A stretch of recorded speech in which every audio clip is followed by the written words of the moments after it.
Alors le Fab Lab, c'est une initiative qui a émergé en 2016 avec 3 personnes qui étaient installées à Perne. Ces 3 personnes-là, enfin plus un autre groupe, on va dire d'une dizaine de personnes, avaient cette envie de dire bah ouais, ça serait bien d'avoir un lieu en fait où on peut mettre en commun des machines qui coûtent pour certaines assez cher. C'était un peu l'idée de base et en 2017, moi je suis arrivé pour installer le projet. On a 2 ateliers, donc ici on est très numérique, où il y a la découpe laser derrière moi, l'imprimante 3D, les machines à coudre, les brodeuses numériques, ce genre de choses. Il y a l'atelier électronique où on a du matériel professionnel.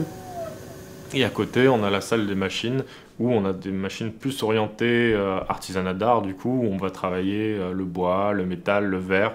En tant que Fab Lab, en tant qu'association, on propose aux gens d'adhérer pour apprendre à utiliser ces machines, à réaliser leurs projets ou juste par curiosité. Notre objectif vraiment, c'est que les gens deviennent autonomes en fait sur ce genre de machines, c'est qu'ils les prennent en main. Souvent les gens disent ah mais non moi je sais rien faire et vite on se rend compte qu'en fait même si c'est pas par rapport à la compétence professionnelle, des fois c'est avec un hobby. À chaque fois voilà je demande toujours aux nouveaux adhérents savoir si eux ils veulent faire un atelier, parce que c'est ça aussi le Fab Lab, c'est vraiment un réseau de personnes, de compétences qu'on peut s'échanger, de savoir.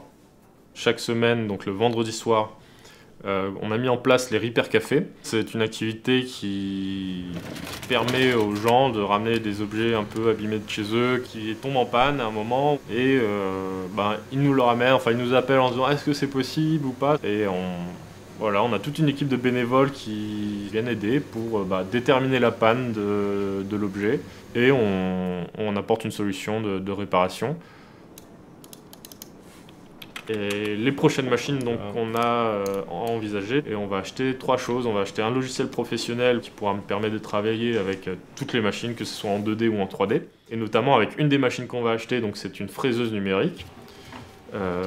Et la 3e, ce sera un scanner 3D justement, parce que le thème de ce projet, on va dire, c'est autour de la culture, et notamment du patrimoine local. On pourrait, par exemple, à Perne, scanner toutes les fontaines, et après, avec la fraiseuse numérique ou l'imprimante 3D, les faire en miniature, les reproduire, pour les proposer, par exemple, à l'Office du tourisme ou à la boutique de souvenirs de Perne.